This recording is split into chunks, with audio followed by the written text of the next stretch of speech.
Hello Gaëtan, comment Salut ça va? Jean-Baptiste, ça va? Ça va bien? Et Bon, tu toi? m'entends bien? Tu me vois bien? Je te vois bien, je t'entends bien. Tu m'entends bien aussi?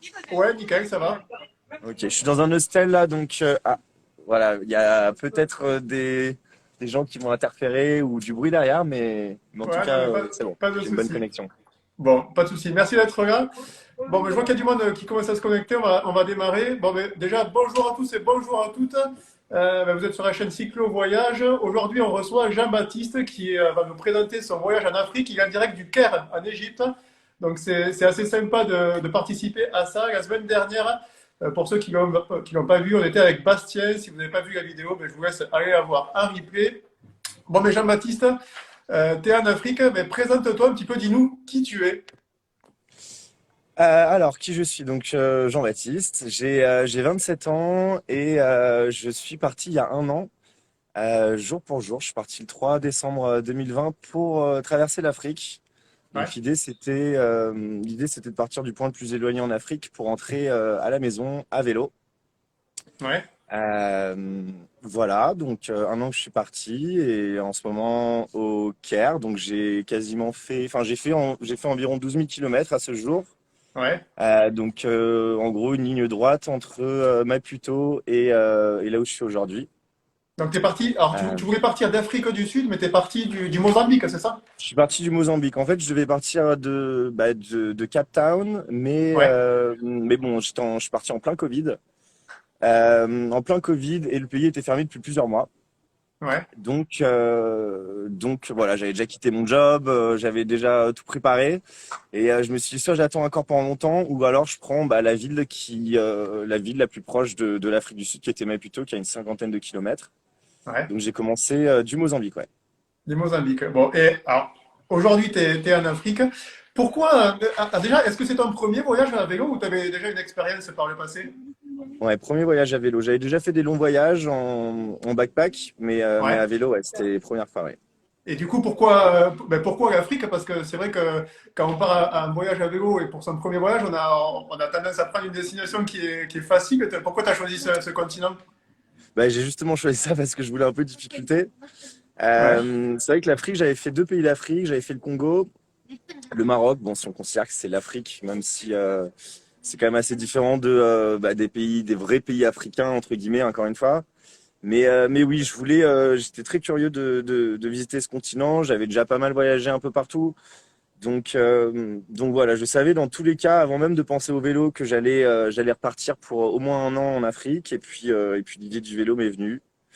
Voilà, je voulais changer un peu ma manière de voyager et me challenger un petit peu. ouais. Et pourquoi le vélo? Voilà. Pourquoi? Bah voilà, pour le challenge en fait. Et puis généralement, quand on voyage et qu'on voyage en backpack par exemple, on passe souvent à côté d'énormément de choses, notamment la vraie culture locale, on va prendre des bus, on va prendre, je sais pas, faire du stop, prendre des trains, et on passe de ville en ville, Ouais, sans trop vraiment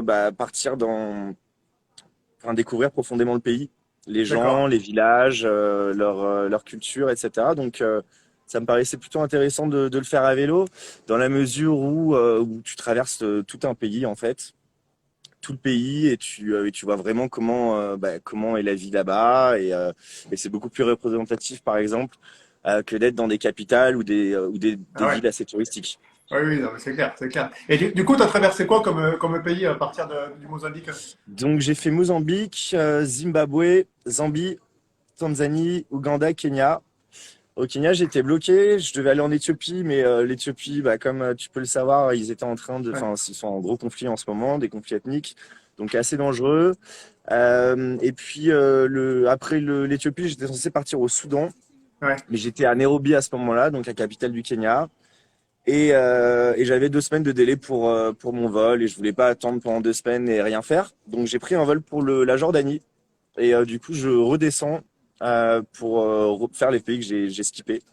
Donc j'ai fait Jordanie, Égypte, et puis là ouais. j'étais censé partir au Soudan, mais ils ont refusé mon visa la semaine dernière. Ah ouais, j'ai vu Voilà, ça, ouais. donc je suis obligé de J'ai vu changer ça. tout mon programme. Mais, euh, mais voilà. Mais en plus, c'est pas la première fois que tu changes ton programme parce que bon, je te suis depuis un petit moment maintenant, mais tu as, souvent des aléas qui t'ont fait changer d'itinéraire ou tu as dû faire des gros détours. C'est Ouais, pas la première fois, non?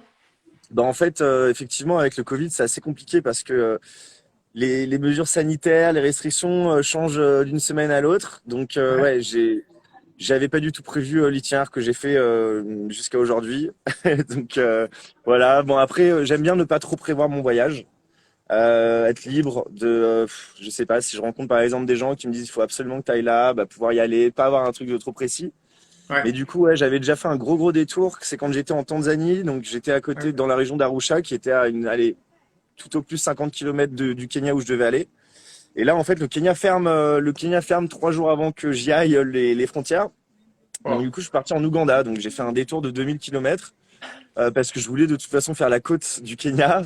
Et du coup, je me suis fait ouais, 1000 km pour aller en Ouganda et 1000 km pour aller à 50 km où j'étais. Bon. Donc ouais, je change. Là, pareil, la Jordanie, c'était pas prévu au programme, mais je voulais, et bah, je sais pas, je me suis dit, j'ai regardé la carte, je me suis dit, allez, pourquoi pas partir en Jordanie et puis redescendre après les pays que j'avais pas fait. Ouais, mais pourquoi pas? Mais t'as dû voir des trucs incroyables non, sur ces pays-là parce que il y a des images, on les voit sur tes vidéos, ça fait rêver quand même, hein. Ouais, bah beaucoup de diversité dans les paysages et puis il y avait ouais pas mal de bah, c'est pas très connu en fait l'Afrique. Les gens, il y a pas Ouais, beaucoup, le tourisme n'est pas vraiment développé et donc voilà, je sais par exemple quand je dis que j'ai commencé au Mozambique à Maputo, les gens ils connaissent pas forcément le Mozambique, ils savent pas le situer géographiquement. Le ouais, Mozambique, il y a Vilanculos, une des villes qui m'a des villes sur l'océan qui m'a le plus waouh, j'étais submergé quand j'ai vu ça avec des bancs de sable sur des kilomètres et du coup oui après bah, j'ai eu des belles surprises bah, tout ce qui est bush, les cascades etc qui sont pas vraiment connues comme les belles cascades qu'on peut tous connaître en Amérique du ouais. Sud ou en Asie mais ouais j'ai vu des choses qui étaient assez Ouais, y incroyables. a pas que les chutes Victoria, quoi. Il y a pas que les chutes Victoria exactement ouais. Bon, et comment sont les gens là-bas? Parce que c'est vrai que tu as vu différents pays, il doit y avoir différentes cultures avec des niveaux de vie qui doivent être totalement différents quand tu es dans la capitale ou vraiment excentré. Comment ça se Ouais. passe avec les gens que tu croises? Bah alors au niveau des grandes villes, bon bah c'est à peu près pareil partout. En fait, on se rend pas vraiment compte de la différence de culture. C'est des gens qui habitent et qui ont des jobs, etc. Donc ils Ouais, vivent de manière développée. Voilà, bon on voit qu'il y a quand même beaucoup de pauvreté. Les infrastructures c'est pas les mêmes qu'en Europe. ouais, Après bon une grande ville, peu importe les pays que j'ai fait, se ressemble. Bon, effectivement, il y a une différence avec les pays musulmans et les pays où j'étais avant en Afrique australe. ouais, Mais après, ouais, au niveau des villages que j'ai traversés, c'est à peu près la même chose partout aussi. Ce qui va changer, c'est le dialecte. Mais bon, ils vivent de la même manière, hein, avec peu de choses. Peu de choses. Souvent, il n'y a pas d'électricité, il n'y a pas d'eau courante. Euh, voilà, et après au niveau des gens, avant que je parte, moi tout le monde me disait mais tu vas te faire voler, tu vas te faire tuer, enfin voilà tous les clichés de l'Afrique c'est super dangereux ouais, et en fait je j'ai jamais eu presque jamais en tout cas de problème avec les locaux. Ce qui est assez difficile, c'est que bon bah voilà, tu traverses des villages et les seuls blancs qu'ils voient dans leur vie, c'est sur des affiches, dans des ouais, publicités ou autres. Donc du coup, ils deviennent un peu fous quoi quand ils voient un gars déjà quand tu vois un gars avec un vélo qui passe avec un vélo super équipé qui passe ouais, ils ont matière à halluciner mais quand ils voient un blanc ouais, ils deviennent fous. Donc il y a un terme pour les blancs dans les pays africains par exemple au Kenya et en Tanzanie, ils parlent Swahili. En Swahili il y a un terme pour l'homme blanc, c'est Muzungu. ah Donc en oui, fait, tu passes ta journée en fait à entendre des gens qui te hurlent dessus, Muzungu, Muzungu, Muzungu. C'est vraiment marrant au début, mais c'est vrai avec le temps, c'est quand même assez lourd. ouais, Les gens qui sont tout le temps en train de crier, pousser des cris quand ils te voient, t'entourer quand tu manges. Voilà, il y a jamais de méchanceté, mais ouais. c'est vrai que faut avoir le mental pour supporter parce qu'il y a des moments où quand tu pédales 1 ou 2 semaines d'affilée sans faire de pause, t'as ton cerveau qui veut exploser, quoi. Ouais, c'est vrai, pour ceux qui ont pas vu tes vidéos, c'est vrai qu'il y a des moments où tu t'arrêtes, je sais pas, genre tu bois un coup et gars, en 10 secondes, t'as 10 personnes, 15 personnes autour de toi qui reviennent Ouais, c'est ça. Ouais. t'encercler. Et tu dis, mais ouais, c'est. Alors, une fois, deux fois, au début, j'imagine que c'est marrant parce que, ben, ouais, c'est un changement d'habitude, mais tous les jours, il y a des moments où tu vas te dire, ah bon, mais c'est bon. Bah ouais, en fait, c'est tous les jours et c'est toute la journée. Donc c'est vrai que ça, c'était une de mes plus grosses difficultés. En Afrique, c'était vraiment, en fait, ne jamais être seul, ne jamais être tranquille. Les seuls moments où j'étais tranquille, en fait, c'était quand je me posais à la fin de la journée pour dormir dans une guest house. Je trouvais une chambre, un endroit où dormir. Mais c'est vrai que la journée, bah, tu te fais gueuler dessus toute la journée. Les gens Ouais, crient, les gens deviennent fous. Quand tu t'arrêtes manger, t'as 20 personnes, 30 personnes qui se mettent devant toi, qui te parlent pas, qui te regardent. Et t'es là en mode en train de manger, c'est hyper malaisant.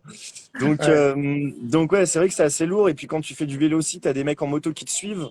Et ils te suivent pas une minute, ils te suivent parfois pendant 10, 15 minutes et ils se mettent à ah côté de ouais, toi ou te suivent par derrière ou devant toi. Et en fait, c'est super oppressant parce que t'as ouais, juste envie de continuer. Et c'est vrai que la fin de la journée, c'est salvateur, quoi. Tu sais que tu vas te poser dans un lit ou dans ta tente et tu vas être tranquille enfin. Donc ouais, c'était une difficulté que j'avais eue avec ouais, le monde. Et puis il y a du monde partout, quoi. Hein. T'as des villages ouais. tous les 10 kilomètres. Donc si tu veux aller, voilà, sur 10 kilomètres, t'as une portion où t'es tout seul, mais tu sais que dès que t'arrives dans un village, bah t'as 100 personnes qui vont se mettre à crier, hurler. Et bon, bah t'es là, bonjour, Ouais. bonjour. Mais bon, d'un moment, c'est vrai que c'est fatigant, quoi. Ouais, j'imagine, j'imagine. Bon, pour ceux qui nous regardent, là on parle, enfin, Jean-Baptiste parle, mais si vous avez des questions à lui poser, écrivez dans le fil un commentaire, on voit ça qui s'affiche et du coup, on lui posera tout à l'heure, il nous répondra. Jean-Baptiste, du coup, alors je vais parler de quoi? Je vais parler. Ah ouais, dernière semaine, je sais pas si tu as vu, j'ai fait un sondage en demandant aux gens ben, qu'est-ce qu'ils pensaient quand on leur parlait de voyage en Afrique, quels étaient leurs préjugés, quoi, ce qui arrivait en Ouais. premier. Et ce qui est arrivé en premier, tu en as un peu parlé tout à l'heure, c'était le sentiment d'insécurité dans ces pays. Comment ça se passe? Tu t'es senti déjà comment dire, en danger ou comment ça se passe de ce côté-là? Non, quasiment, ça m'est jamais arrivé en fait, jamais de mon voyage. Il y a une seule fois dans la capitale où je me suis vraiment senti en danger parce que voilà, il y a une fille qui voulait de l'argent, je lui ai dit non, qui s'est mise à hurler dans la rue et t'as tous les gars enfin 15 mecs qui ont commencé à m'entourer, à me courir, à courir derrière moi. J'ai couru, ils m'ont rattrapé. Là, je me suis vraiment senti en insécurité, mais bon, ça reste les grandes villes. Mais sinon, jamais de mon voyage. Des seuls moments où je me suis senti pas en sécurité, c'est les fois où j'ai eu mes arrestations. J'ai Ouais, eu 3 arrestations, trois gardes à vue. J'ai jamais fait de garde à vue de ma vie. Hein. Les 3 gardes à vue que j'ai fait dans ma vie, c'est en Afrique, sans raison. Et là, en fait, ouais, tu sais que bah, la police a quand même un certain pouvoir hein, dans ces pays-là. C'est pas comme en France où ouais, tu vas en garde à vue, tu sais que tu sors, je sais pas, tu sors au bout de 10 heures et tu rentres chez toi. Là, tu te fais arrêter, t'es blanc, tu sais pas ce qui se passe. Donc, tu sais pas en fait. Tu sais pas ce qu'ils vont te prendre, ce qu'ils vont te demander. ouais, Et du coup, ouais, la police peut faire peur parfois. J'ai jamais eu vraiment très peur parce que bon, je savais, moi j'ai mon temps. C'est la différence avec les gens qui sont là pour 2, 3 semaines.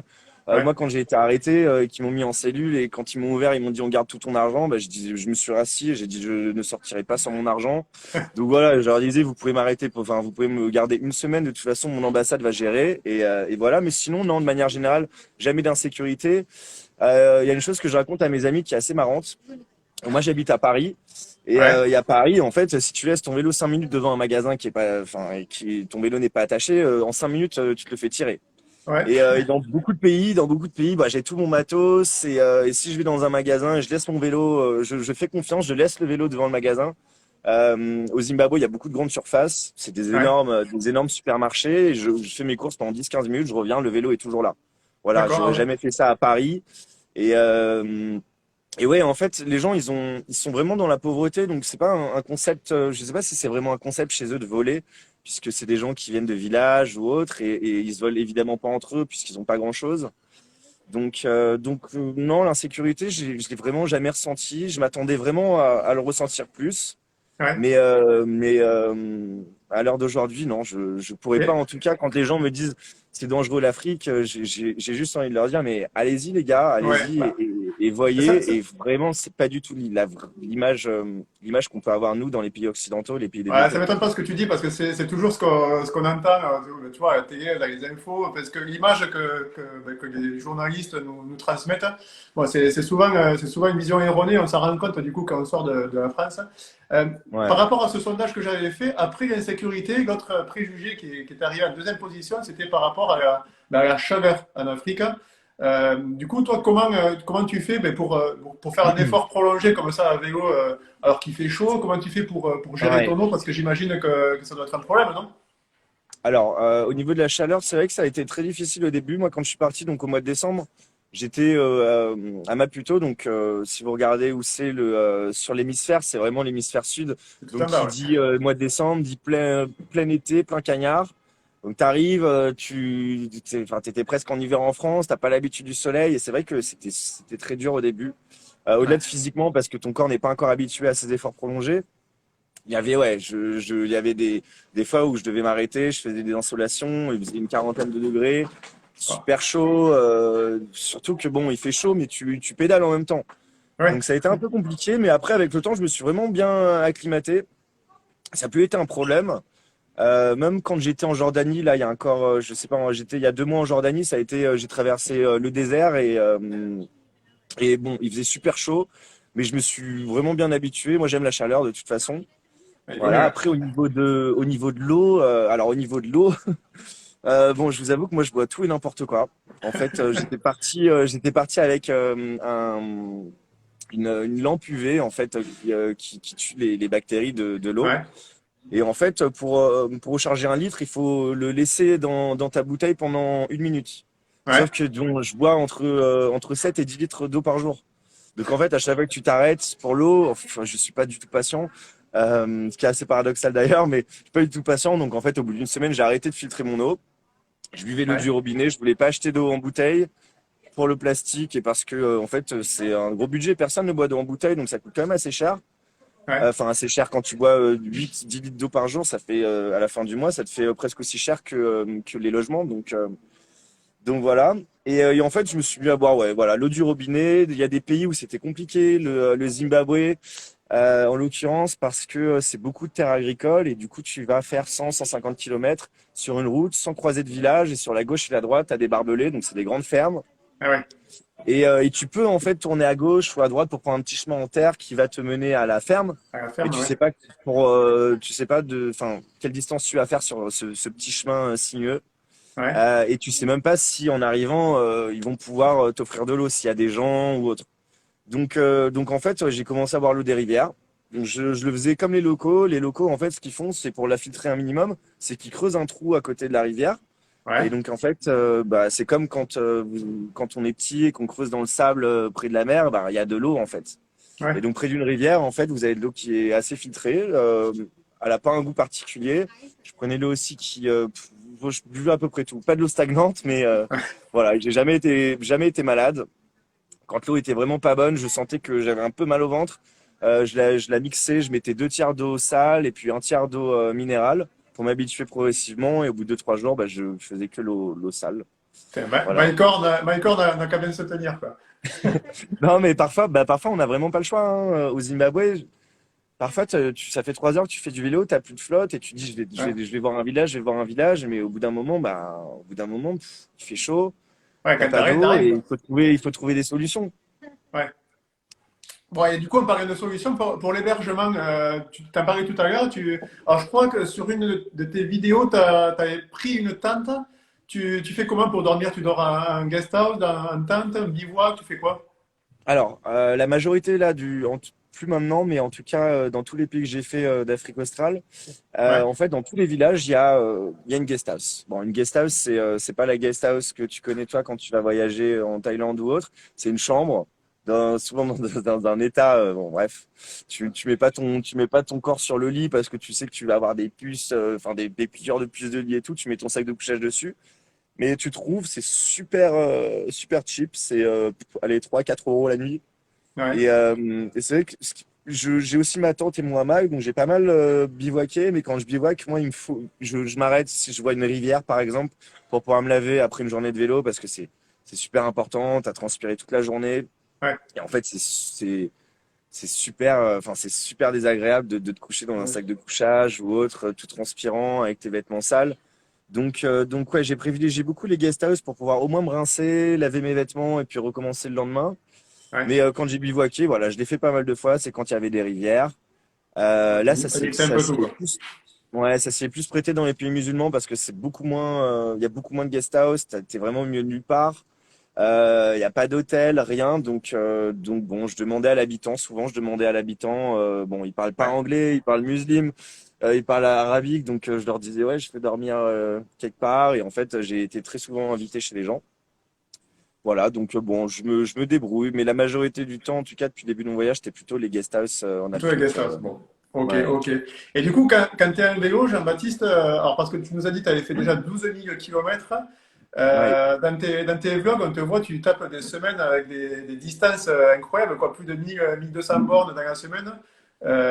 Comment tu fais pour faire des semaines aussi importantes avec la chaleur, avec, j'imagine, l'état des routes, ça doit pas être Ouais. évident. Tu fais combien de kilomètres par jour en moyenne? J'essaie de faire au minimum 130 kilomètres. Wow. Voilà, je dirais qu'en moyenne, je suis entre 130 et 150.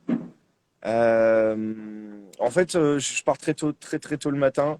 Euh, Il y a une problématique en fait quand tu fais du vélo et comme je te disais, je suis pas du tout patient. Ouais, Et en fait, le temps en vélo, 1 heure, ça paraît être 4 heures. Donc, euh, donc en fait, ce que j'ai fait, c'est j'ai commencé à me lever ultra tôt, vers 5 heures du mat, juste avant que le soleil se lève, pour avoir ouais, en fait déjà de 5 heures à 9 heures du mat, grosso modo, des changements de couleur. Donc c'est beaucoup moins ennuyant que si tu commences à 8 heures et qu'en fait tu as la même luminosité toute la ouais. journée. Et en fait, je me lève à 5 heures et je me dis tu t'arrêtes entre midi et 13 heures. Et en gros, bah, de 5 heures à midi 13 heures, ça te fait déjà 7 heures de vélo. Donc tu as grosso modo fait au moins 110 kilomètres. Ouais. Et après l'après-midi, je me dis, ok, après l'après-midi, tu la joues tranquille.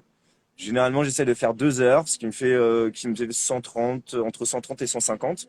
Mais Ouais. j'essaye de jamais arrêter une journée de vélo, de jamais arrêter. Je crois que j'ai jamais fait, enfin, j'ai peut-être fait parce que j'avais un problème avec mon vélo, mais jamais en dessous de 110 kilomètres.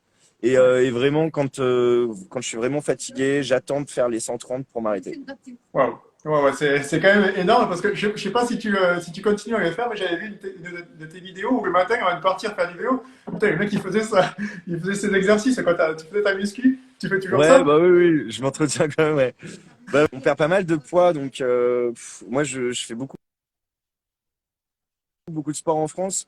Donc j'essaie ouais, de faire au moins, bah, déjà le gainage c'est hyper important parce que je passe entre 7 et 11 heures de vélo, 7 et 11 heures de la journée sur un vélo. Ouais, Donc si t'es pas gainé, tu vas avoir des mal de dos, etc. Sur le long terme, sur un an et demi de vélo, c'est vrai que je pense que ton corps il prend un coup. Mais si t'es bien gainé, etc., il faut avoir une bonne position, être bien droit. Du coup, ouais, le matin, avant de partir, je me fais au moins, allez, une petite vingtaine de minutes d'exercice, un peu d'abdos, un peu de, voilà, ce qui me passe par la tête, bah, mais pour rester en forme. ouais, t'avais déjà la condition parce que c'est vrai que c'est ton premier voyage à vélo, tu pars pour 12 000 bornes avec des étapes de toujours de plus 120 km. Enfin, c'est quand même énorme. T'as pas ressenti une fatigue au bout d'un moment ou une lassitude? T'as pas eu mal au cul par exemple? Parce que Ça, t'as une c'était selle en vraiment au bois aussi? début. Ça, c'était vraiment au début. Je pense que c'était de ma vie, une des périodes les plus difficiles, les 10 premiers jours, parce que je me suis remis en question. Je suis parti de Maputo et je me disais, bon, bah, si je fais 10 heures de vélo, je roule à 20 km/h, parce qu'appareil, quand je suis en vélo, je fais du 20 km/h. Mais en fait, c'est pas pareil. T'as 35 kilos, t'as du vent, t'as plein de choses j'ai plein de choses que j'avais pas pris en considération. Et en fait, ouais, la première semaine, donc je m'étais fixé les 3 premiers jours de longue distance. J'avais jamais fait de longue distance de ma vie. Je m'étais dit, allez, il y a 450 kilomètres pour aller jusqu'à Tofo. Je l'ai fait en 3 jours. Et en fait, au bout de 2 jours, je me dis, oh là là, je vois à quel point j'étais loin de Tofo et je me dis, merde. Et là, en fait, je me dis, mais dans quelle merde tu t'es mise? Et puis, je regardais la carte et je me disais, putain, j'ai fait 300 kilomètres là, je suis exténué. J'ai prévu de faire 25 000 kilomètres. Donc, ouais, et je commençais à avoir mal au bout d'une semaine. J'avais extrêmement mal aux bras, aux coudes, aux épaules, au dos, aux jambes, aux mollets, aux pieds, partout. J'avais mal partout. Mais Ouais. en fait, mais je me suis dit, si tu prends une pause maintenant, en fait, euh, enfin, je me suis pas autorisé en fait à m'arrêter. Donc j'ai fait une semaine à fond, à fond, à fond. Et en fait, au bout d'une semaine, je me mettais le matin sur mon vélo, j'avais mes jambes qui étaient en feu et tout. Et au bout d'un moment, je commençais le vélo, je faisais 20 minutes et après, je sentais plus rien. Je sentais plus Ouais. rien, mes jambes, elles étaient tellement explosées, tellement en feu que, voilà. Et je me disais, bah, maintenant, tu t'arrêtes pas, tu fais 5-6 heures d'affilée, tu t'arrêtes pas pour manger parce qu'à chaque fois que tu remontes sur ton vélo, tu Ouais, c'est ressens les mort. douleurs. Et en fait, au bout d'un moment, vraiment, ça devient une habitude et ton corps est vraiment habitué. Et aujourd'hui, faire une distance de 130, 150 km, même si j'ai pas pédalé, par exemple, pendant une semaine, je le fais et sans douleur. La douleur qui persiste toujours, c'est sur la paume de la main parce que, voilà, tes mains sont posées sur ton guidon. Mais Ouais. au-delà de ça, non, j'ai plus du tout mal, j'ai plus du tout de problème, en tout cas, avec mon corps. Et au début, tu disais que tu avais, au début de ton voyage, que tu n'avais pas pensé, que tu n'avais pas pris en considération quelques points. C'était quoi? C'était au niveau technique, au niveau matériel, au niveau physique? C'était Non, à bah, quel sujet? ouais, c'était vraiment que j'ai été bête en me disant, bah, déjà, je fais de l'Afrique à vélo, mais je le fais dans la mauvaise direction parce que le vent en Afrique, il va du nord au sud. Donc, en fait, je Ouais, me tapais tous les jours du vent dans la gueule. J'avais pas réalisé à quel point le vent, en fait, c'était difficile. Surtout quand tu as du poids. Tu vois, t'es pas avec un gravel ou un vélo de course, là, t'es avec un vélo où, en termes d'aérodynamisme, bah, c'est pourri, t'as des sacoches partout, ouais, ouais. t'as beaucoup de poids, et en fait, le vent, bah, moi, ça m'arrivait d'être en descente, et si je pédalais pas, je m'arrêtais. Tellement Ben, qu'il y avait du vent, et alors que j'avais du poids. Et en fait, ouais, je m'étais pas, je pensais même pas au vent, en fait. Et quand j'ai ouais. commencé à pédaler, me prendre le vent dans la gueule, je me suis dit, putain, le vent, c'est quand même quelque chose, quoi, quand tu fais du vélo. Ouais, c'est gagnant. Euh, Quand tu fais du vélo. Et après, bon, au niveau du matériel, petit à petit, ben, en fait, ouais, j'ai eu quelques soucis avec mon vélo. Mais bon, c'est parce que bon, tu fais des énormes distances, tu as des Ouais. vibrations, parfois tu prends des chemins en terre, donc tu as des vis qui se pètent, tu as des trucs que tu perds, tu fais pas forcément attention. Et, euh, et voilà, mais bon, avec le temps, tu apprends aussi à gérer. Moi, c'était vraiment la première fois, donc petit à petit, j'ai compris en fait. J'ai compris comment mieux gérer mon voyage, regarder si les vis étaient bien serrées pour pas perdre des pièces et te retrouver au milieu du bush sans matériel à remplacer. Voilà, mais ouais, le vent, les distances aussi, je me disais, JB, tu vas faire des 200 km par jour.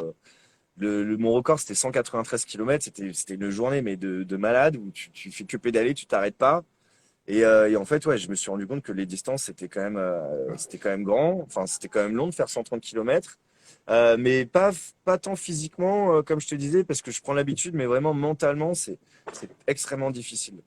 Ouais. Tu vois, il y a quelqu'un dans les commentaires qui doit te connaître et qui dit que tu n'avais pas prévu au départ de rester autant de temps à Zanzibar, mais ça, c'est parce que tu es, Ah ouais, bon alors attends, le moi ce qui s'est voyageur fêtard, passé, le plus fêtard que je alors ouais, moi connaisse. j'adore faire la fête. Moi j'adore faire la Ouais, fête. Donc en fait, moi j'ai- ça faisait 5 mois que je faisais du vélo et je faisais du vélo en mode je laissais pas de break.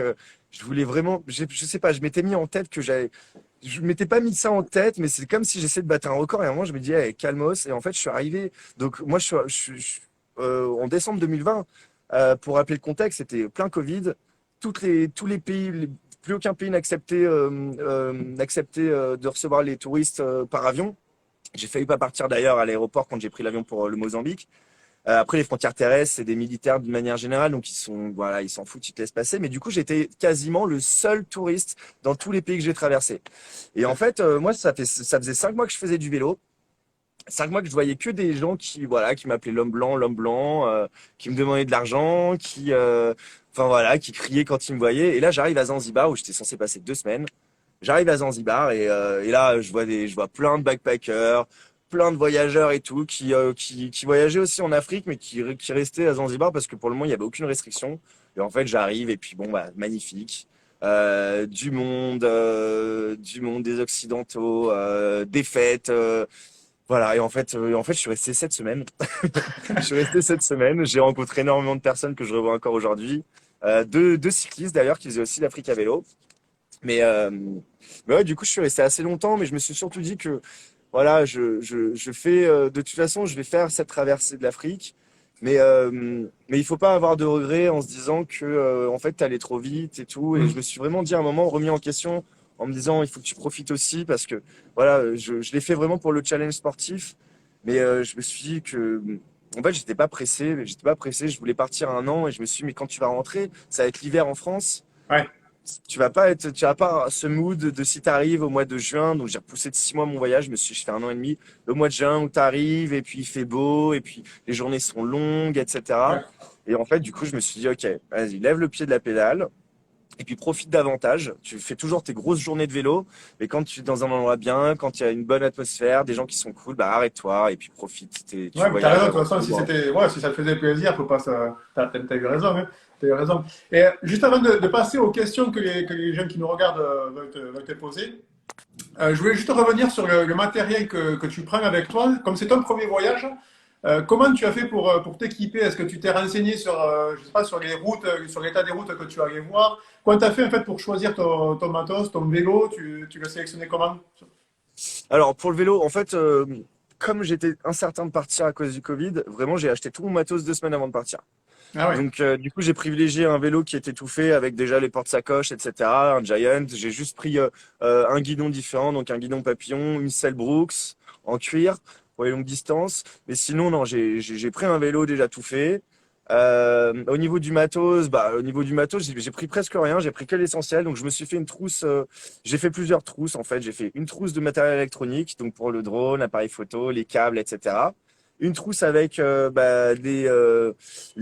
clés, etc. Donc ça, c'est pour les réparations. ouais. Et puis très peu de vêtements. Après, j'avais mon matériel électronique, donc drone, appareil photo, mais j'ai pas vraiment pris grand-chose. Voilà, ce qui était le plus important, c'est effectivement savoir de quoi réparer ton vélo si t'arrive une merde. Si par Mais non, exemple je me suis pas. si par exemple tu casses une pédale au milieu du désert, quoi. Ouais, ça m'est arrivé, ouais. Bon, Ouais, mais après une pédale, bon, il y a des vélos partout, partout, donc tu pourras toujours acheter une pédale à quelqu'un, tu vois. Ouais, ouais, Mais ok, non, pas de- j'avais pas prévu de prendre des pédales de rechange, tu vois. J'avais pas prévu que ma pédale allait se ouais, ouais, casser. j'imagine. Mais J'imagine. non, Non, mais ce qui me fait le plus marrer, important, c'est les c'est chambres à que. air, Ouais, une pompe à vélo, et puis des clés s'il faut dévisser ou autre. Après, bon, bah, si un truc se casse, enfin, tu vois, tu peux pas tout prévoir non plus. ah, Il y en bah, a, je ouais. sais qu'il y en a qui partent avec des pneus de rechange, mais le pneu de rechange, ils vont l'utiliser dans 6 mois, et Ouais. franchement, c'est encombrant. Donc, il y a d'autres, enfin, tu peux toujours te débrouiller en vrai. Après, c'est vrai que bon, une chaîne de vélo, j'en ai une de rechange parce que c'est vrai qu'une chaîne Shimano, par exemple, bah, c'est important d'en avoir une si tu pètes ta chaîne, Ouais. plutôt que de trouver de la qualité chinoise qui va pas durer. Mais non, je me suis pas hyper focus sur mon équipement, juste le nécessaire pour le campement et puis quelques outils et mon matériel électronique. Ok. C'est quoi comme vélo que t'as? Tu nous as dit c'était? C'est un Giant, c'est un TOS Road, donc c'est un cyclotourisme. Ok. Voilà, c'est un VTC avec c'est du 28 pouces, voilà, c'est solide. Bon. Il fait 13 kilos. Ok, ok. Bon, tu vois, le temps passe, le temps passe.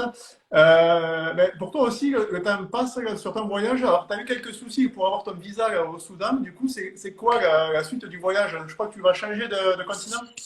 Ouais, en gros, donc bon, là, je devais aller au Soudan et en fait, il y a des révoltes en ce moment, donc le visa du Soudan m'a été refusé. La suite, c'était de partir au Maroc et en fait faire l'Afrique de l'Ouest, Ouais, donc faire Maroc, Mauritanie, Sénégal, Guinée, Côte d'Ivoire.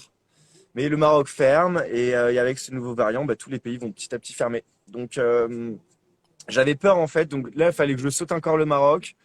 Ça voulait dire après aller en Mauritanie, mais la Mauritanie, si par exemple j'avais été bloqué parce que il y a plus de vol, il y a plus de vols, ils annulent tous les vols comme le Maroc, bah en fait ouais, t'es bloqué dans un pays.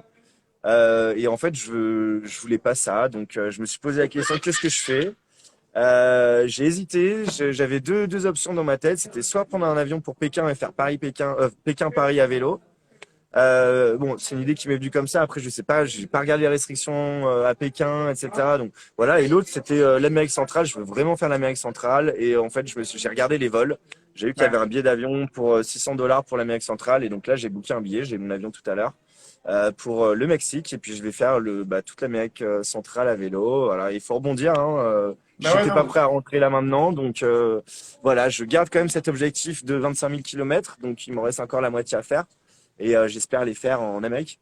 Bon, mais t'as bien raison, et on va continuer à suivre ça avec attention. On va passer aux questions des gens, puisque l'heure retourne et je vais pas te faire rater ton avion. D'ailleurs, tu nous disais tout à l'heure que tu avais pris une année pour faire ce voyage, là, c'est 25 000 kilomètres. Alors, quelqu'un demande quel est ton métier, mais je vais pas te demander si c'est trop indiscret, mais tu t'es arrangé du coup pour te libérer de ton travail ou comment Bah, ça j'ai se passe? quitté mon job. J'étais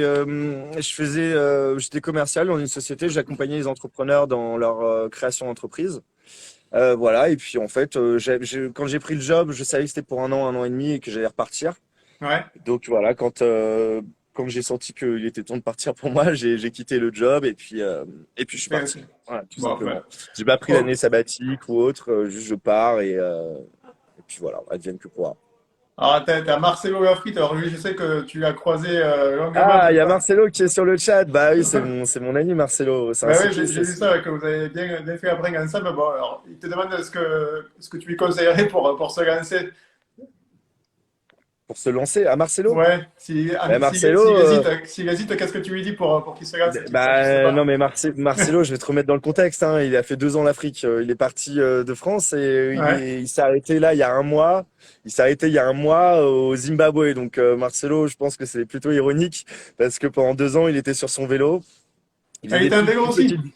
Ouais, ouais, il était à vélo. Moi, je l'ai rencontré quand j'étais au Kenya. Au Kenya, je marchais à Mombasa le jour de mon anniversaire et on s'était parlé 2 mois avant enfin, on s'était rencontrés sur un groupe WhatsApp. Il m'avait demandé des conseils parce qu'il avait visité les pays que j'avais fait et moi, j'ai demandé des conseils parce que j'allais dans les pays qu'il avait fait. Et Ouais. puis le jour de mon anniversaire, je marche et puis il y a quelqu'un qui se retourne et qui me fait JB. Et là, je me retourne, je fais c'est qui ce mec? Et on s'est rencontrés où? À Zanzibar. Et il me fait, ben non, on a parlé il y a 2 mois sur WhatsApp. Et je fais incroyable, le jour de mon anniversaire. Et après, on a passé pas mal de temps ensemble. Ouais. On a passé pas mal de temps ensemble. Mais oui, Marcelo est un grand voyageur aussi. Il vient de rentrer en France. Là, il est à la montagne. Il vient de Haute-Savoie, si je me trompe pas. Mais non, non, il sait ce qu'il faut pour se lancer. Bon, ok, ok. Il y a Bastien, c'est l'aventurier qu'on avait vu la semaine dernière, qui était à ta Oui, place, j'ai hein, vu, ouais. qui te Le chasseur demandait du alpin, c'est coup. ça? Pardon? Le chasseur alpin, c'est ça? Ouais, c'est ça, exactement, c'est Ok. lui. Lui, tu vois, il te posait une question par rapport à la sécurité. Il demandait en fait si tu te rapprochais des ambassades pour te signaler, par exemple, ce que tu disais. Non, j'ai Non, jamais tu fait fais rien ça. du tout? Ouais, Non, non, non, rien. pas Non, je besoin. suis Bon. très jument footiste. Je fais vraiment le minimum. Hein, bon, au grand désarroi de ma mère, mais non, non, je fais pas du tout ce genre de choses. Ouais. Si jamais je sors le mot ambassade, c'est si j'ai des problèmes avec la police, mais sinon, non, je vais pas y avoir. Voilà, rien ne se passe à ce niveau-là. Il y a Laurie qui te demandait, alors, et je rejoins un peu ce qu'elle dit, tu donnes l'impression en fait, de toujours prendre les choses à la cool, tu vois, sans trop te prendre la tête, mais pour autant, alors c'est hyper bien parce que du coup ça donne toujours la patate, hein. Mais du coup, est-ce qu'il y a quand même des situations comme ça où t'as vraiment les boules, quoi, où t'es agacé? Est-ce que tu as vécu des situations comme ça pendant ton voyage, hein? Ouais, donc, bah, parfois, t'es agacé quand voilà, les gens, comme je te disais, c'est désagréable, qui te regardent manger et tout. Mais non, je suis vraiment je suis quelqu'un de plutôt chill, qui est assez positif. Donc, non, moi, voilà, j'essaye de positiver. Toutes les situations, même qui sont un peu emmerdantes, j'essaye de les prendre à la rigolade. Et puis, voilà, je sais que j'ai de la chance de faire ce que je fais. Enfin, j'ai de la chance.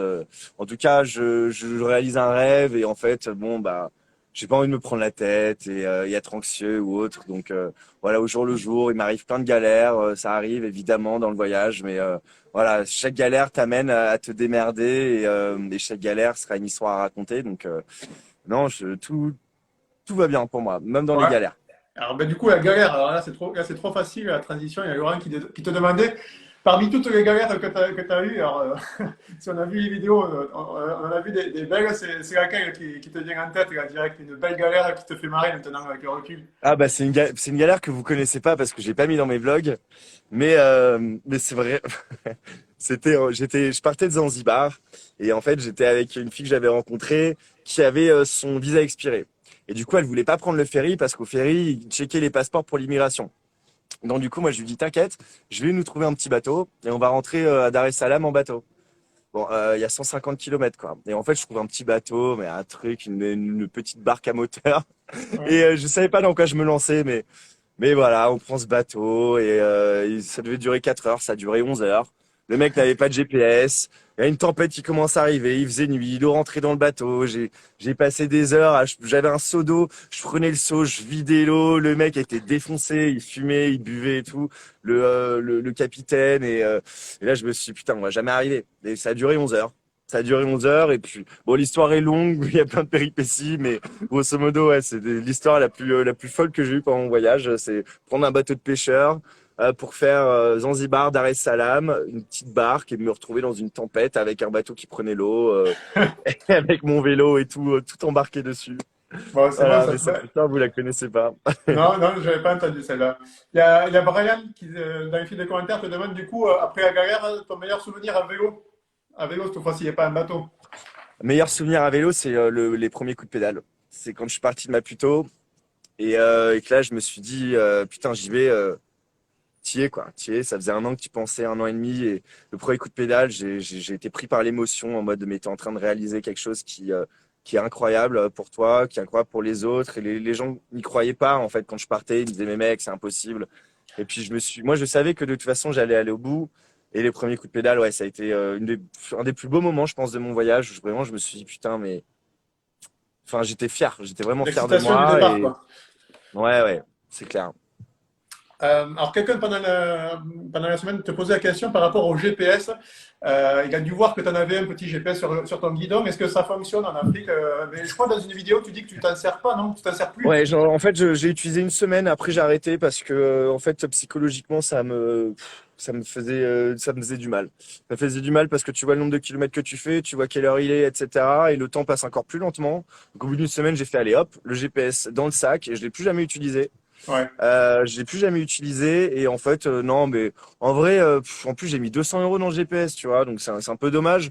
Pour ceux qui veulent faire un voyage à vélo, vous avez un téléphone, franchement Maps.me ça fonctionne parfaitement bien. Ouais. Et puis ton GPS, bah voilà, c'est comme je te dis, tu vois le nombre de kilomètres que tu as fait, donc parfois t'as fait 1 heure de vélo, tu as l'impression que c'est 4 heures, et tu te dis bah j'ai peut-être fait la 80 kilomètres et t'en as fait genre 21, et t'es là en mode mais putain merde. Et en fait non, tu perds le moral, et moi ça m'a fait complètement perdre mon moral, donc non, je l'ai plus jamais utilisé une semaine. Non, mais je te rejoins, Jean-Baptiste. C'est vrai que tu deviens esclave de ce que tu regardes là. Et même moi, le téléphone, je Ouais ne le ouais regarde ouais. pas dans la journée parce que Ouais, sinon tu tu fais que sors, ça. voilà, parfois s'il y a une intersection, mais en vrai, Ouais, c'est toujours une seule route principale que tu suis. Et puis en fait, ça t'occupe de pas regarder l'heure, etc. Tu ouais, sais, t'as rien d'autre à faire que observer ce ouais. qui Voilà, à droite, à t'entoure, gauche. regarder en fonction de ton nombre l'heure qu'il est, regarder en fonction des herbes, enfin, la vitesse du vent. Enfin, voilà, si t'es focus sur un GPS, sur un téléphone, c'est pas le même plaisir, je pense. Enfin, le temps, en tout cas, passe beaucoup plus longuement que ce qui que, que, Ouais, que ça, quoi. je vois ce que tu veux dire. Bon, on va pas tarder à te laisser, Jean-Baptiste. Si maintenant, on va dire tribune libre, si tu as quelque chose à dire en particulier qui te tient à cœur, si tu veux donner envie aux gens qui nous regardent de partir, qu'est-ce que tu leur dirais? Bah, juste une chose, c'est si vous avez un rêve de voyager, d'aller dans un endroit, etc., il faut saisir l'opportunité maintenant parce que plus le temps passe, plus on grandit, en fait, plus on a de responsabilités, plus ça va être difficile, en fait, de partir. Donc, n'attendez pas que le temps passe et ne procrastinez pas là-dessus. Allez-y, allez-y, et vous ressortirez grandi. Et contrairement à ce que pense la majorité des gens, prendre une année de break ou plus, c'est pas un sacrifice. Vous allez évoluer bien plus que en restant une année dans la boîte dans laquelle vous êtes. Et Ouais. c'est quelque chose qui est ultra valorisé aussi. Il y en a qui partent pas parce que professionnellement, ils disent que ça va pas être cool, voilà, de voir qu'il y a un trou. Mais au contraire, ça apporte énormément, et c'est extrêmement bien valorisé. Donc, allez au bout des choses. Tu as raison, la vie mérite d'être vécue à fond. Bon, Jean-Baptiste, on va pas tarder à te laisser. Comment on fait si on veut te suivre sur Insta, sur YouTube aussi? C'est quoi ta chaîne? Alors, c'est les deux, YouTube et Insta, c'est la même chose, c'est super simple. Donc moi, c'est Jean-Baptiste, mon Insta, c'est Jean Biscuit. Voilà, tout attaché, Jean Biscuit. Sur YouTube, pareil. Si vous allez sur mon Instagram, il y aura un lien de ma chaîne YouTube dans ma bio, donc vous me retrouverez facilement. Bon, en tout cas, vraiment un grand merci Jean-Baptiste d'avoir passé la soirée avec nous depuis le Caire en Égypte. J'espère que tu vas pas rater ton vol. On va continuer à suivre tes Non, non, je aventures vais en pas Amérique l'arrêter, ne centrale. t'inquiète pas, ça va aller. On va continuer à Merci te à toi. suivre. Merci, Ouais, merci à toi pour merci ton à tous invitation. d'avoir suivi cette vidéo en direct. Vous pourrez la retrouver juste après un replay pour ceux qui ont pris un cours de route ou demain ou mercredi, je sais pas, quand j'aurai le temps pour la mettre sur YouTube. Vraiment encore merci Jean-Baptiste et puis gros bon courage ben, pour ton vol et pour ta nouvelle aventure en Amérique. Ouais, merci Gaëtan. Allez, salut, Allez, ciao, ciao. ciao.